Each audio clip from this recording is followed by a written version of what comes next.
Thank you. Yeah, that's very nice. Thank you, sir. Yeah, Eastern Massachusetts was their point of arrival. Right? But by the mid 18th century, some of them had wandered down to Connecticut, and that was my ancestor. He ended up moving from Connecticut to the Wyoming Valley in western Pennsylvania. And that's where he settled after the War of Independence. He's the one I'm named after. He's my great grandfather. Wow. It's wonderful to know all that. Yeah. Oh, it's fascinating to see like how these patterns of immigration. Like Connecticut really was settled by a lot of people from Massachusetts. For whatever reason, things are getting crowded or less. And then it's fascinating, like in the 1840s and 1850s, to see, for example, Ohio. The Western Reserve of Ohio is primarily built in Connecticut. It's in a block almost. Right. It's like, okay, well, so-and-so says they got out there, and there's a pretty good place to live. Okay, well, then you got a couple dozen more.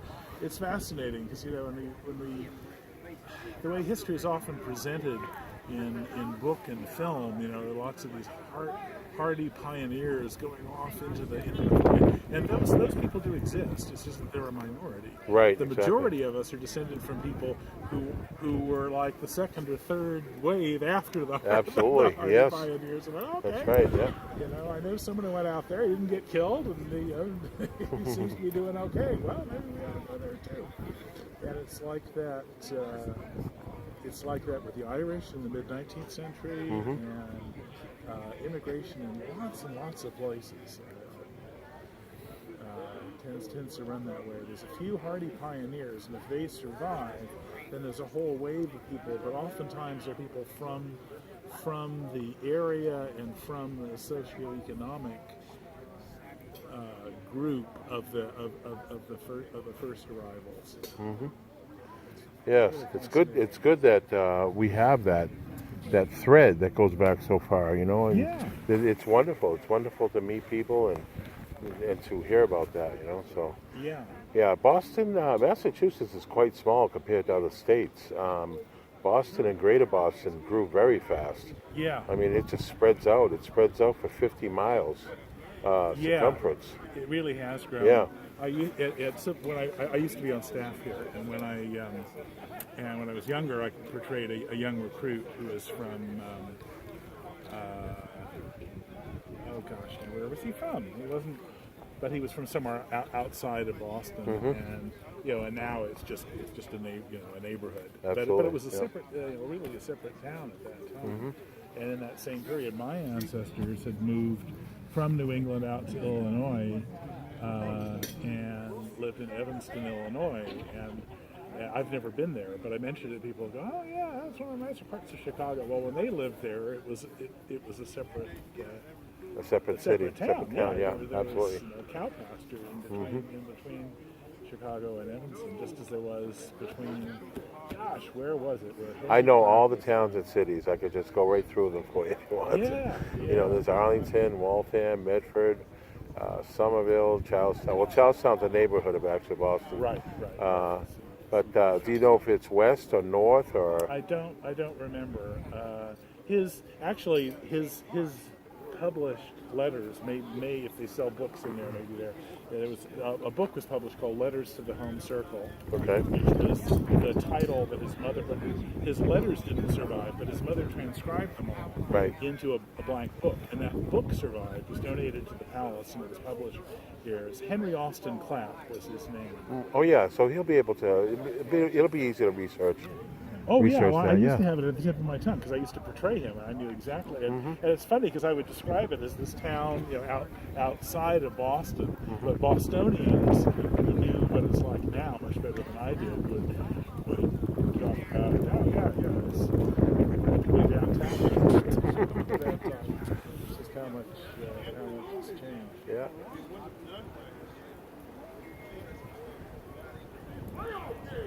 So how was that barbecue chicken? That must have been really good. Yeah. I'm so glad I caught all that. We're down here for 2 months. We try to escape the winter during the harshest months, February and March. up in New England. It did snow early this year. It was cold, just like it was down here. But to come down and experience that really nice weather in the 70s and 80s, last week was just beautiful. So, and March should be nice. March is always kind of, it's better than when it's up north. That's for sure. Let's put it that way. And I love spring and fall. Right, area. exactly. They're nice. I actually grew up in Northern California. We have 2 seasons, wet and dry. It never gets, at least in Northern California, it never gets too hot, or it didn't until recently. That's funny, man.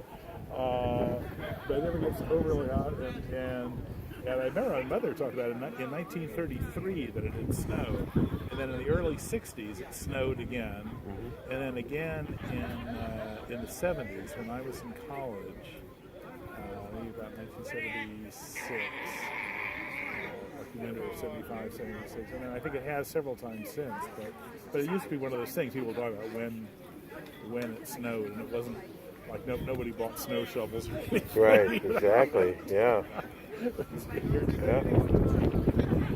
Here, every now and then, because when I first moved to North Carolina, the winter of, I think it was 89, 90, there was a lot of snow, like really cold. And everyone was apologizing. I didn't know. I'd never been to North Carolina.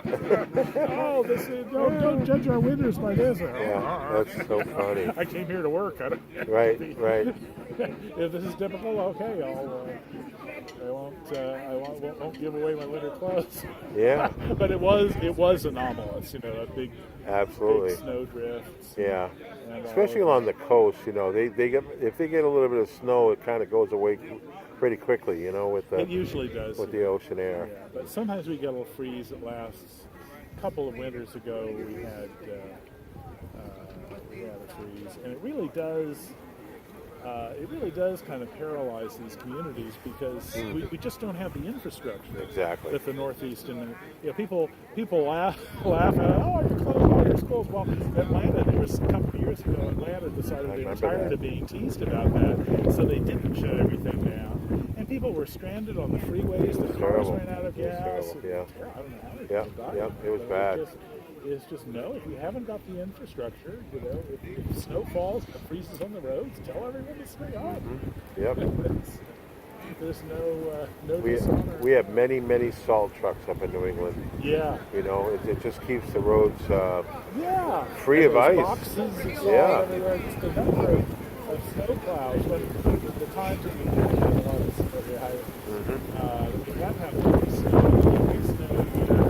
The same snow plows are here than in Kinston and in Greenville. We saw one going up our street. We're on Spencer Avenue, and I'm sure they're going to plow Trent Road, but you had the blade up. You could just drop that blade while you're just this block. Okay, it'll slow you down just a little bit. Right. No. Exactly. They just plow through all residential streets, and they're and of course, people aren't used to driving on snow and ice. Around here, people just drive more cautiously in general. But you get up in Greater Raleigh, where people, will be going 20 miles over the speed limit, and there's people whizzing past me. Then I'd be up there sometime, it's heavy rain or something. People are doing the same things. Oh my goodness, folks! Right. God. Taking risk. Yeah. A friend of mine who works at a clinic over there in Morehead City was hoping for one more snow day, like as if he was going to school. It was kind of funny because, they just give him the day off if it snows. That's right. And this is, I think it's a kidney dialysis clinic, and I'm like, wow, that's just amazing. So if if they can't get to work, that's just all there is to it. Well, there'll be someone there. Right, someone exactly. That needs dialysis. Yep. Yeah, my wife's a school teacher. What she hopes for is those delays. Those 3-hour delays are great. She gets to extra sleep. In. I remember those, But she doesn't get docked. Snow day, they're going to make it up one way or another. That's true, yeah.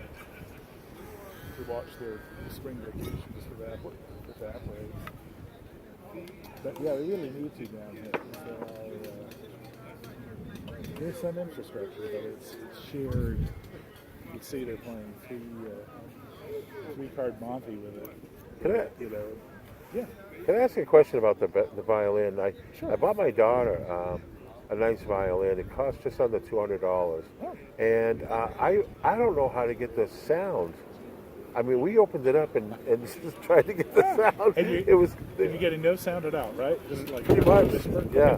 You have to put rosin on the bow. Oh, okay. Yeah, the bow All has right. to be rosin. Okay. And, does she already play? No. I just recently gave it to her, and this is something Yeah. where she would have to.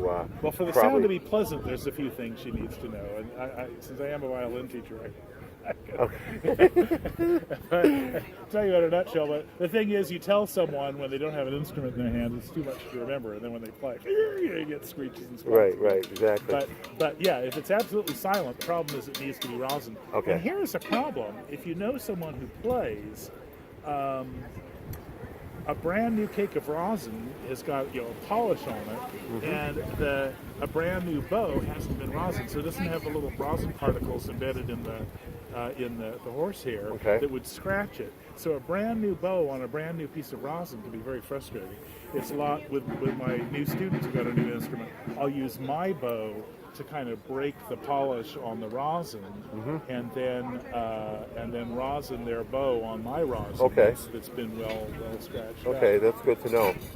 So it's especially hard if you've got a brand new bow and a brand new cake of rosin. It's Right. easier to use an already rosin bow on the rosin, and then use an already used piece of rosin on the bow. You'll accomplish it eventually.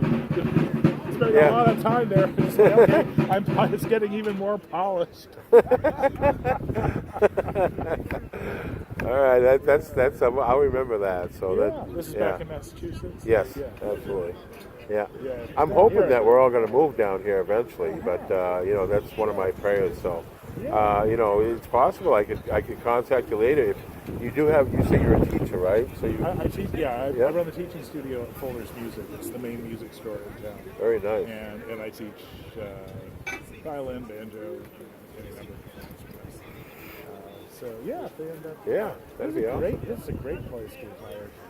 It is. It is. Just moved my place. Great little place for not a whole lot of money. You ever been to Beaufort? Oh, Along the coast? Yeah. We're pretty much very close to there. Yeah. We have, we love the coast, so that's a nice town. I like that town. Oh yeah, Beaufort's downtown Beaufort's got a great atmosphere too. Yeah. Yeah, they're all fun places. Yeah, Oriental's fun too. Each place has got a little bit of a different character. Yeah, different character to it. Yeah.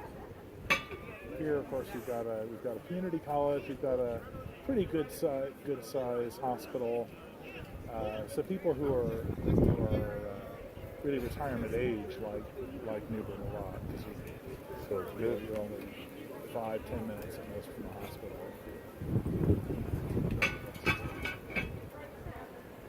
All right, well, I better earn my keep and play some more tunes. And after a few more songs, I'll switch to banjo. Okay, great. Thank you.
lovely.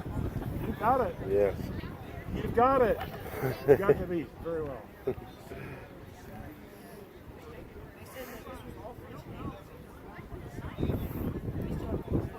This is so special, man. I love community gatherings like this to honor the past. Yeah. You know, it's just amazing, man. It really is. It just, you know, I noticed of all these markers that are around, people want to remember everything here. And I really, yeah. Certain corners, I had a cousin from Massachusetts visiting recently. I tell you, right here, this happened here in 1779. And Right. This happened here. It happened over this in 1935. This happened in 1904. It really is amazing. Yeah. Yeah, they're all over the place, like you said. It's almost. There's an app called Field Trip, and they actually have all those markers listed Great. and pictured. So it's actually easy to find them. Yeah. You know, it's easy to find them if you're not just running into them by chance. Yeah.